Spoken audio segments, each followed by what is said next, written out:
குன்றத்தூர் அபிராமியோட கேஸில் நம்ம க்ளோஸாக வாட்ச் பண்ணோம்னா அதனுடைய விக்டிம்ஸ் யாருன்னு பார்த்தோம்னா அபிராமி சாப்பிட்ட பிரியாணியும் அபிராமியோட கள்ளக்காதலன் மீனாட்சி சுந்தரம் மட்டும்தான் இதில் சம்மந்தப்பட்ட மாதிரி நம்மளுக்கு வெளியில் தெரியும்.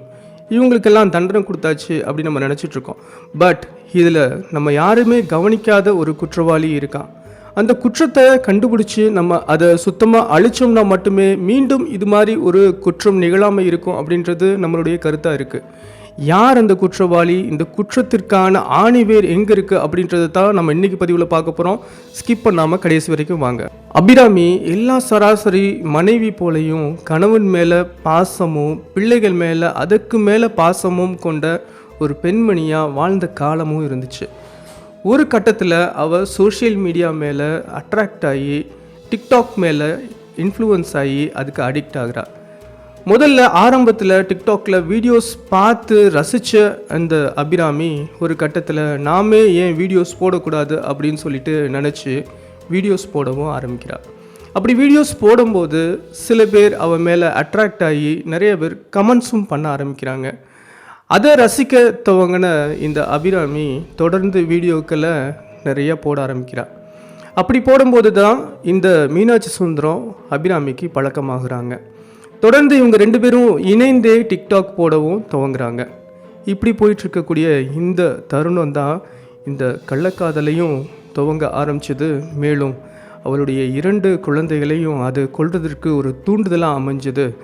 மேலும் இன்னைக்கு இந்த அபிராமி ஜெயிலில் ஆயுள் தண்டனை கைதியாக உள்ளே போகிறதற்கு அது ஒரு பெரிய தூண்டுதலாக அமைஞ்சிருக்கு.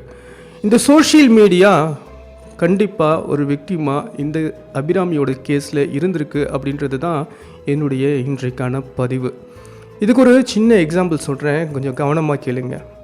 நெல்லை 360 சேனல் அப்படின்னு ஒரு சேனல் இருக்குது. இந்த சேனலில் பிருத்திவி அப்படின்னு சொல்லிட்டு ஒரு ப்ளே பாய் இருக்காப்புல. இவரை எதுக்காக நான் ப்ளே பாய் அப்படின்னு சொல்கிறேன்னா, இவர் போடக்கூடிய அத்தனை வீடியோஸுமே பார்த்தீங்கன்னா பெண்களை கருவாக வச்சு பெண்களை மெயினாக வச்சு அவர் ப்ராங்க் பண்ணி மக்களை எல்லாம் ரசிக்க வச்சு தூண்ட வச்சு அவர் வியூஸ் போக வச்சு சம்பாரிச்சிட்ருக்காரு. இவர் கடைசியாக போட்ட வீடியோஸை நான் உங்களுக்கு திரையில் போடுறேன் பாருங்கள்.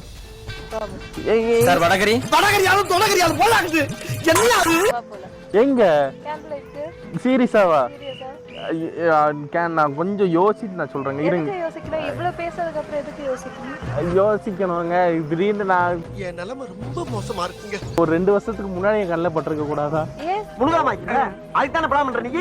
இந்த நெல்லை 360 சேனலில் பிருத்வி என்பவர் ஒரு பிராங்க் பண்ணிட்டு இருக்காரு.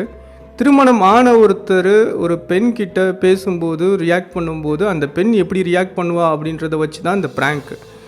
இவர் ஒரு பெண் கிட்ட பேசுகிறாரு, சில்மிஷன் பண்ணுறாரு. அந்த பெண்ணும் இவருக்கு ஏற்ற மாதிரி ரியாக்ட் பண்ணுது. அந்த ஆணை பிடிக்கிற மாதிரி அந்த பெண் ரியாக்ட் பண்ணிகிட்ருக்காங்க. இதை பார்க்கக்கூடிய நிறைய ஆண்கள் டெம்ப்ட் ஆகிறதுக்கு வாய்ப்பு அதிகமாக இருக்குது. திருமணம் ஆன பிறகு கூட வேறு பெண்கள் கிட்ட நம்ம இப்படி பேசுனா அந்த பெண் நமக்கு செட் ஆகிறதுக்கு வாய்ப்பு இருக்குது அப்படின்றதை போன்று இந்த வீடியோ அமைக்கப்பட்டிருக்கு. மேலும் இந்த பெண்கள் கூட திருமணத்திற்கு பிறகு பிற ஆண்கள் கிட்ட பேசினா கூட நம்மளுக்கு செட் ஆகிறதுக்கு வாய்ப்பு இருக்குது அப்படின்றபடி கூட இதை எடுத்துக்கொள்ளலாம். இப்படிப்பட்ட இன்ஃப்ளூயன்சர்ஸ் தங்களுக்கான சுயநல லாபத்துக்காக இப்படிப்பட்ட வீடியோஸை போட்டு டெம்ப்ட் பண்ணி வியூஸ்க்காகவும் சம்பாத்தியத்துக்காகவும் சமூகத்தை கெடுத்துக்கிட்டு இருக்காங்க.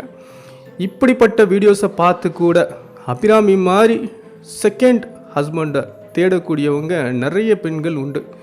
இப்படிப்பட்ட இன்ஃப்ளூயன்சர்ஸும் கூட இந்த மாதிரி கேஸில் சேர்க்கப்பட வேண்டும் அப்படின்றது தான் நம்மளுடைய வேண்டுகோளாக இருக்குது. இது அடுத்து இந்த மாதிரி வீடியோஸ் போடாமல் இருக்கிறதுக்கு ரொம்ப பெரிய உதவியாக இருக்கும். ஸோ ரொம்ப கவனமாக இருங்க. சோஷியல் மீடியா பிளாட்ஃபார்மை ரொம்ப கவனமாக யூஸ் பண்ணுங்கள். ஏன்னா நம்ம எந்த சூழலில் அதிகமாக இருக்கோமோ அந்த சூழலை நம்ம நம்ப ஆரம்பிச்சிடுவோம். அதுக்கேற்ற மாதிரி நம்ம பழக ஆரம்பிச்சிடுவோம். நம்ம அதிகபட்சமாக இந்த மொபைல் முன்னாடியும் சோஷியல் மீடியா முன்னாடியும் தான் நம்ம அதிகமாக டைம் ஸ்பெண்ட் பண்ணுறோம். அப்படி இருக்கும்போது அதில் வரக்கூடிய விஷயங்களும் காட்சிகளும் எல்லாம் உண்மையே நம்ம நம்ப ஆரம்பிச்சிடுவோம். ஸோ ரொம்ப எச்சரிக்கையாக இருங்க. இந்த வீடியோ உங்கள் எல்லாருக்கும் பிடிச்சிருந்ததுன்னா நம்ம வீடியோவை லைக் பண்ணுங்கள், ஷேர் பண்ணுங்கள், கமெண்ட் பண்ணுங்கள். தொடர்ந்து நம்ம வீடியோவை நீங்கள் பார்க்கணுன்னு நினச்சிங்கன்னா நம்ம சேனலில் சப்ஸ்கிரைப் பண்ணி சப்போர்ட் பண்ணுங்கள். இன்னொரு பதிவில் உங்கள் எல்லாத்தையும் நான் சந்திக்கிறேன். Until then, bye from your JRS.